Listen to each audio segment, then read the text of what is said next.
ഹിന്ദുക്കൾക്ക് ഒരു നാളികേരം, അതായത് ഒരു തേങ്ങ ഇല്ലാത്തൊരു ഫുഡില്ല, ഇല്ലാത്തൊരു ലൈഫില്ല. നമ്മൾ അമ്പലത്തിൽ പോയാലും എന്തെങ്കിലും ഒരു പുതിയ കാര്യം ചെയ്താലും നമ്മൾ പ്രസാദം ഉണ്ടാക്കിയാൽ പോലും അതിൽ നാളികേരം ഉണ്ടാവും. നമ്മൾ ചെറുപ്പത്തിലൊക്കെ എപ്പോഴെങ്കിലും ഒരു തേങ്ങ ഉടയ്ക്കുന്നത് കണ്ടിട്ടുണ്ടാവും, ഇല്ലെങ്കിൽ നമ്മൾ തന്നെ എപ്പോഴെങ്കിലും ഇങ്ങനെ ചെയ്തിട്ടുണ്ടാവും. യൂഷ്വലി ഇത് ഗണപതിയുടെ വിഗ്രഹത്തിൻ്റെ മുമ്പിലായിരിക്കും ചെയ്യുന്നത്. അപ്പോൾ നമുക്കൊരു നാളികേരം തരും, എന്നിട്ട് അത് ഒരു കല്ലുണ്ടാവും, അതുമേ അങ്ങനെ എറിഞ്ഞ് പൊട്ടിക്കാൻ പറയും. അപ്പം യൂഷ്വലി പറയുന്ന ആദ്യത്തെ ഒരു ത്രോയിൽ തന്നെ അത് പൊട്ടണം, ഇല്ലെങ്കിൽ അത് നല്ലതല്ല, ചീത്തയാണെന്ന് പറയും. അപ്പം ചെറുപ്പത്തിലൊക്കെ ചിലപ്പോൾ അച്ഛൻ തന്നെ അങ്ങനെ തേങ്ങ ഉടച്ചു കഴിഞ്ഞാൽ ഞങ്ങൾ പോയി അതിൻ്റെ കഷ്ണങ്ങളൊക്കെ എടുക്കും. പക്ഷെ അപ്പം അമ്മ പറയും, അല്ല നമ്മളെടുക്കാൻ പാടില്ല, ഇത് നമ്മൾ ഉടച്ച തേങ്ങയാക്കാൻ നമ്മളെടുക്കാൻ പാടില്ല, ഇത് വേറെ ആൾക്കാരാണ് എടുക്കേണ്ടത് പ്രസാദമായിട്ട്. പക്ഷെ വേറെ ആൾക്കാർ ഉടച്ചതാണെങ്കിൽ നമുക്കത് കഴിക്കാം. അപ്പം ചെറുപ്പത്തിലൊന്നും ഇതെന്തുകൊണ്ടാണ് എന്നൊന്നും നമ്മൾ ഒരിക്കലും ആലോചിക്കുന്നില്ല, അത്രയൊന്നും നമ്മൾ വളർന്നിട്ടില്ല.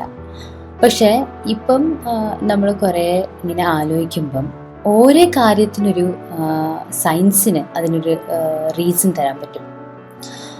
അപ്പം ഇങ്ങനെ ആലോചിച്ച് പോയപ്പോഴാണ് മനസ്സിലായ ഒരു നാളികേരം ഉടയ്ക്കാനുള്ളൊരു മെയിൻ മോട്ടീവ് ഉണ്ട്, ഒരു കാരണമുണ്ട്.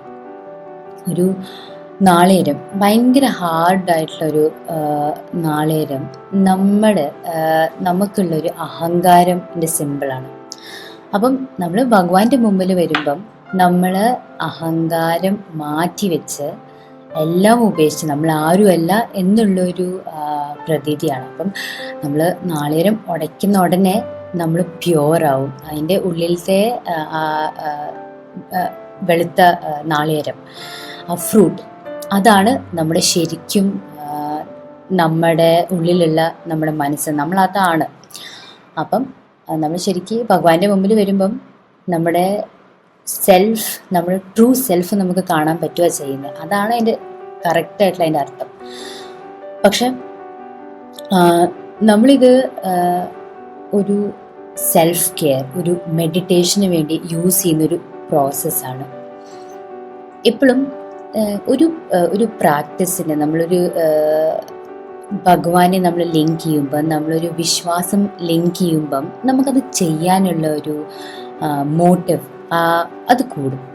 അതുകൊണ്ടാണ് എപ്പോഴും ഒരു നല്ല കാര്യം ചെയ്യാൻ പോണേക്കാളും മുന്നേ നമ്മൾ ഒരു പുതിയ വീട് വാങ്ങിച്ചു, ഇല്ലെങ്കിൽ ഒരു പുതിയ ബിസിനസ് സ്റ്റാർട്ട് ചെയ്യാൻ പോവുകയാണ്, അപ്പോൾ ഒക്കെ ഒരു നാളികേരം ഉടയ്ക്കേണ്ടത്. അപ്പം ഇല്ല നെഗറ്റീവ് തോട്ട്സ്, ഇല്ലെങ്കിൽ ഉള്ള നെഗറ്റീവ് ഫീലിങ്സ് ഒക്കെ മാറി നമ്മൾ ഏറ്റവും പ്യുവറസ്റ്റ് ഫോമാണ് ഇനി വരാൻ പോകുന്നതെന്നാണ് നമ്മൾ കാണിക്കുന്നത്. പിന്നെ സൈക്കോളജിയിലും അഹങ്കാരം മാറ്റി വെച്ച് കഴിഞ്ഞാൽ പേഴ്സണൽ ഗ്രോത്ത്, നമ്മുടെ സെൽഫ് അവെയർനെസ്, നമ്മൾ എന്താണ് ശരിക്കും എന്താണെന്ന് നമുക്ക് മനസ്സിലാക്കാൻ പറ്റും. കുറേ കാലം മുന്നേ ഒരു വിശ്വാസം ഉണ്ടായിരുന്നു. ഇപ്പം നമ്മൾ കോക്കനട്ട്, നമ്മൾ നാളികേരം സാക്രിഫൈസ് ചെയ്യുന്ന പോലെ തന്നെ ആ സമയത്ത് ആനിമൽസിനെ ആയിരുന്നു സാക്രിഫൈസ് ചെയ്യേണ്ടായിരുന്നത്, ഇപ്പം ബലി കൊടുക്കുന്നത്. അപ്പം ആ ടൈപ്പ് ഓഫ് വയലൻസ് മാറ്റാൻ വേണ്ടിയാണ് കോക്കനട്ട്, അതായത് നാളികേരം ഒരു സിമ്പിളായി ഒരു സാക്രിഫൈസ് ചെയ്യാൻ പോകുന്ന ഒരു ഓബ്ജക്റ്റാണ് എന്ന് വിചാരിച്ചിട്ട് നമ്മൾ ഒരു ആനിമലിനെ കൊല്ലുന്നതിന് പകരം ഒരു കോക്കനട്ട് നമ്മൾ പൊട്ടിക്കുന്നത്. അപ്പം അടുത്ത പ്രാവശ്യം ഇനി ഒരു നാളികേരം പൊട്ടിക്കുന്ന സമയത്ത് നമ്മൾ ശരിക്കും ഒരു നാളികേരം നമ്മുടെ ഈഗോ ആണ് എന്ന് വിചാരിച്ചിട്ട് പൊട്ടിക്കണം. അപ്പം നമുക്ക് ഭയങ്കര ഒരു വ്യത്യാസം വരും, നമ്മുടെ സ്ട്രെസ്സും നമ്മുടെ ആങ്സൈറ്റിയൊക്കെ മാറിക്കിട്ടും. ഇതൊരു വിശ്വാസം മാത്രമല്ല അല്ലേ, ഇതിലൊരു നല്ലൊരു സയൻസ് ബാക്ക്ഡ് ഒരു ലെസൺ ഉണ്ട്. ഇതെല്ലാവർക്കും യൂസ് ചെയ്യാൻ പറ്റുന്ന ഒരു ചെറിയൊരു ലെസൺ.